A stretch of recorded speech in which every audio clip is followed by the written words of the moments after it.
And markets are bracing for another major sell-off this morning on Wall Street as economies across the globe settle in for President Trump's tariff reality. Fox News Digital's political correspondent Brooke Singman now with more this morning. Brooke.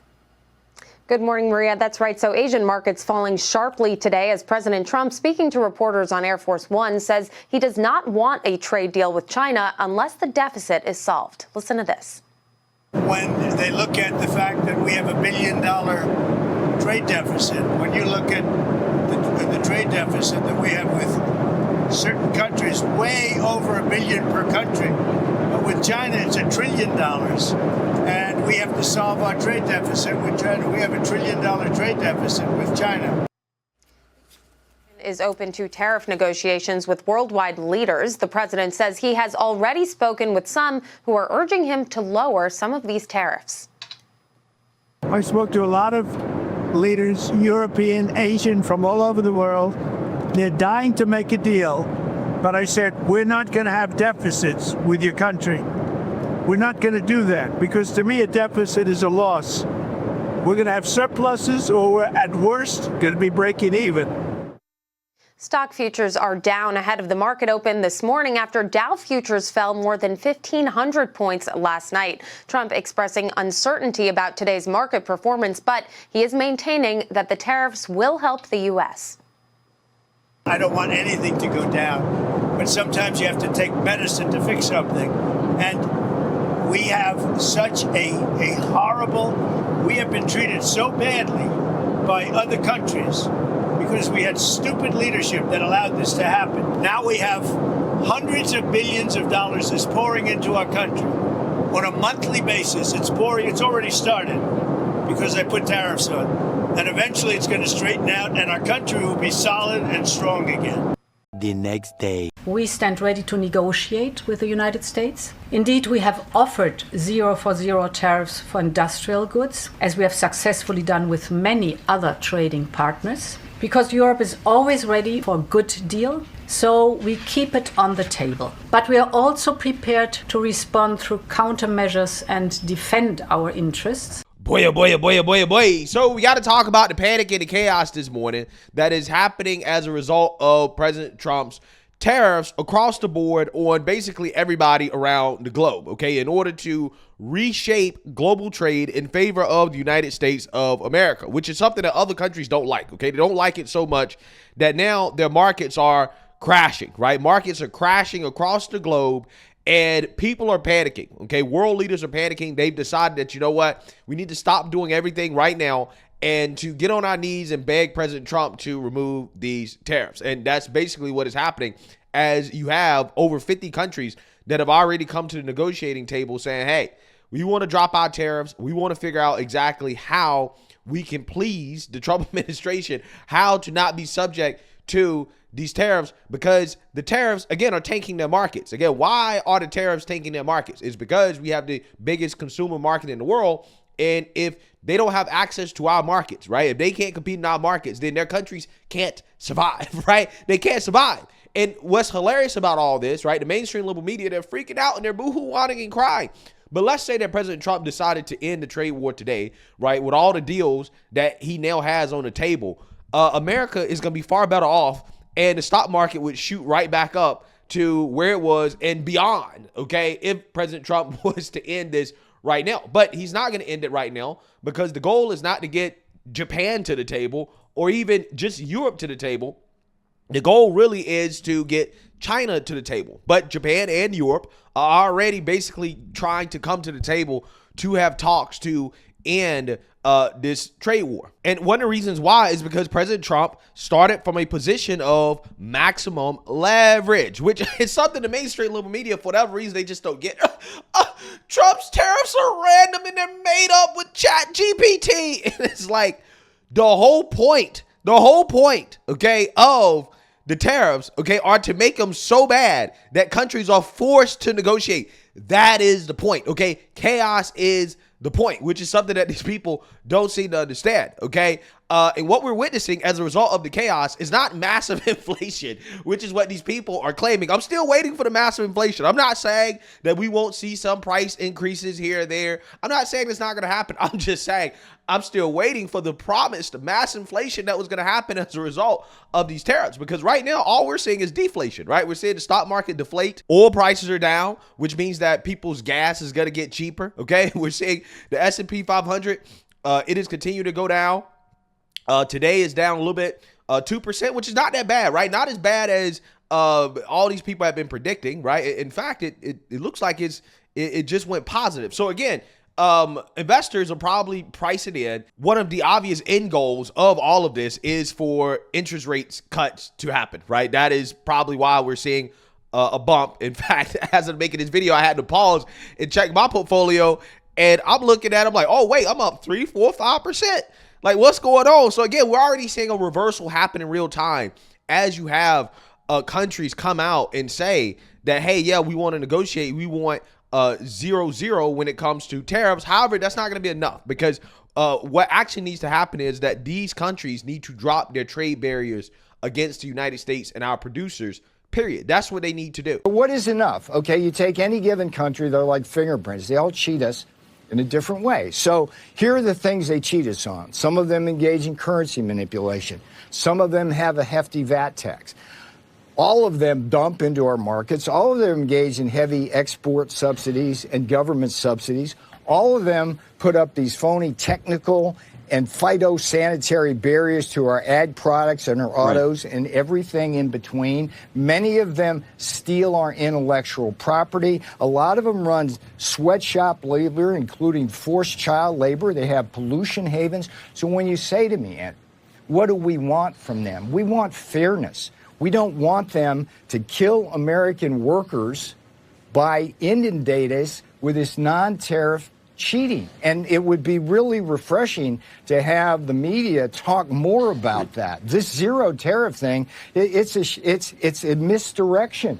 No, it's a misdirection. It's the non-tariff barriers. That's it. Yeah, so as I'm making this video, news is basically coming out, right, about what's currently happening. In fact, there are rumors that President Trump is considering a 90-day pause on tariffs for all countries except China. And this is why you're seeing the markets bounce. But apparently, according to the Trump administration, this is fake news. Spoke to Caroline Leavitt, the White House press secretary, on the phone just a short time ago, and she tells me it is, quote unquote, fake news that the White House is considering a 90-day pause. So the White House pouring cold water on this idea, wherever it came from, that they are considering a 90-day pause on tariffs, saying that the president is committed to his tariff regime, and any reports that he's considering a 90-day pause are, quote, fake news. That from the White House press secretary on the record just a short time ago to me on the cell phone here as we try to sort through where this came from and why it is that the market became convinced that might be a possibility. The White House saying it is not a possibility, Carl. Which, like I told you guys, regardless of what happens, okay, again, if Trump decides to end the trade war today, again, you're going to see the market come back. All these people talk about, oh, trillions of dollars have been lost. No, they aren't lost. They just went to the bond market, right? And they'll come out of the bond market and they'll go right back into the market if President Trump decides to end the trade war. So trillions of dollars have not been lost, right? Wall Street just decided to move their money to a safe haven because they're scared, right? They're scared. They're panicking, as President Trump pointed out this morning in his post, right? Don't be a panicking, right? Don't be panicking out here, okay? This is what he's saying. So anyways, again, we really don't know exactly what's going to happen here in regards to President Trump pausing the tariffs. When this video comes out, maybe there could be some announcement about him pausing the tariffs. Regardless, like I said, the fact that the markets are bouncing on rumors that he may pause the tariffs, again, it tells you that the money's not lost, right? It's not permanently gone, okay? If we can work out better trade deals for the United States of America across the board, if this is what we can do, then that's going to be a net positive for this country. And again, President Trump is going to turn out to be right, okay, at the end of the day, that, hey, these countries should have done this a long time ago. Why is it that we had to basically force these countries to come to the table by tanking their markets in order to get them to actually have fair trade with the United States of America? It's a damn shame that we call these people our so-called allies, but we have to strong arm them into helping out the United States of America when we need it. So without further ado, I want to go ahead and react to CNN's meltdown over the global markets plunging over Trump's tariffs. We have $1 trillion trade deficit with China. Hundreds of billions of dollars a year we lose with China. And unless we solve that problem, I'm not going to make a deal. Now, I'm willing to deal with China, but they have to solve their surplus. We are covering market activity in Asia and in Europe at this hour. Melissa Bell is watching the action from Paris. And our Christy Lou Stout, she's been following Asian trading from Hong Kong. Let's begin there, Christy. Polo, markets here in the Asia Pacific region ended this day deep in the red as investors across the region continue to reject U.S. President Donald Trump's sweeping tariff policy. Let's take a look at how the Asian trading day ended, and you can see there red across the board. Deep losses here in Hong Kong, with the Hang Seng losing over 13% this day. Also losses in Japan, the Nikkei losing close to 8%. Seoul Kospi, the S&P ASX in Australia, as well as losses in Shanghai as well. All this on the back of what was announced last week by U.S. President Donald Trump, when he made that announcement saying that there will be at least 10% tariffs on all U.S. imports, effectively upending global trade norms. And ever since that moment, leaders across the Asia-Pacific region have been scrambling to formulate a response. Earlier today, we heard from the Japanese Prime Minister, who said that his government does want to talk and continue to talk with the Trump administration to find out ways to lower the tariffs being applied against his country. The South Korean acting president also advocating for talks, but China advocating a very different, more robust approach. China late on Friday announcing that 34% retaliatory tariff. That is going to kick into gear later this week on April the 10th. And China also over the weekend through state-run media striking a very defiant tone and a number of online commentaries, including a commentary that was later published in today's front cover of the People's Daily, in which it said, look, the tariffs from Donald Trump, they're going to hurt. But as it said, the quote, sky won't fall. In addition to that, saying this, as a responsible global power, we should turn pressure into motivation and see the U.S. impact as a strategic opportunity. The People's Daily also added that China has not closed the door on potential talks with Donald Trump. Back to you, Polo. Well, they're going to have to talk to President Trump because ultimately at the end of the day, they're dealing with President Donald Trump, who wrote The Art of the Deal, and Treasury Secretary Scott Bessent, who broke the British pound, right? Back in the day in the 90s, that's how he made his wealth, right? He placed a big bet on the pound being overvalued and made hundreds of millions of dollars back in the 90s, okay? So this guy, he knows how to break currency, so to speak, and we can definitely break China, right? And if China wants to play these games, then, hey, they can continue to escalate, but they're not going to win. Ultimately, they're not going to win because if they can't get access to our markets, then again, what's going to happen to the yuan? Everybody is going to retreat, right? And where they're going to go? They're going to go to U.S. Treasuries, right? You got to understand, at the end of the day, the dollar is still the world's reserve currency at the end of the day, right? China is not as powerful as people think. Don't get me wrong. They're a major, major, major threat, and we do underestimate them, but they're not there yet. And this is why we need to do something about China before they get there, right? And that is basically what this is, right? So, again, China can play games, but, you know, if you want to play stupid games, you're going to win stupid prizes if they want to double and triple down on this. But again, all of this really is about China, to be honest with you, more so than anybody else. It's just a bonus to get everybody else on board. We know we can get everybody else on board. China is who we're really negotiating with here. All right, Chris Lustow, thank you so much there for the markets in Asia. Let's go now to Europe. Melissa Bell in Paris with the situation there in the markets. Hey, Melissa. Markets opening way down again this morning, Paula, even as European trade ministers are meeting over in Luxembourg. Now, this is an extraordinary meeting that's been called for by the Polish presidency of the EU Council, and they're urgently looking at how to respond to the tariffs, even as they suggest that they intend to take their time, simply because that they believe that the pressure on the American administration is going to come first and foremost from the markets themselves. We've been hearing from the Polish trade minister, even as he went into that meeting, saying, speaking to the $5 trillion US dollars that were lost on the US stock market on Thursday and Friday. Speaking again, the money's not lost; it just went to treasuries, right? We just saw a bump a huge bump that happened over rumors that President Trump is going to have a 90-day pause, and you had trillions of dollars pour right back into the market. The money's not lost, right? It's just on the sidelines, okay? Let's not play games here. People are acting like the money just evaporated and it can't come back. No, that is not what's going on here. Also to this, these falls overnight in Asia and this difficult opening here in Europe. He believes that all of that pressure will have to be listened to by Washington. And it isn't just coming from Europeans, that message. We've been hearing from Elon Musk over the course of the weekend, speaking to a meeting of the Italian far right. This is what he had to say about tariffs. I hope it is agreed that both Europe and the United States should move, ideally, in my view, to a zero tariff situation, effectively creating a free trade zone between Europe and North America, and also more freedom of people to move between Europe and North America, if they wish. If they wish to work in Europe or wish to work in America, they should be allowed to do so, in my view. So that has certainly been my advice to the president. Elon Musk there suggesting that he too is feeling the pain of all this. Well, listen, here's the thing.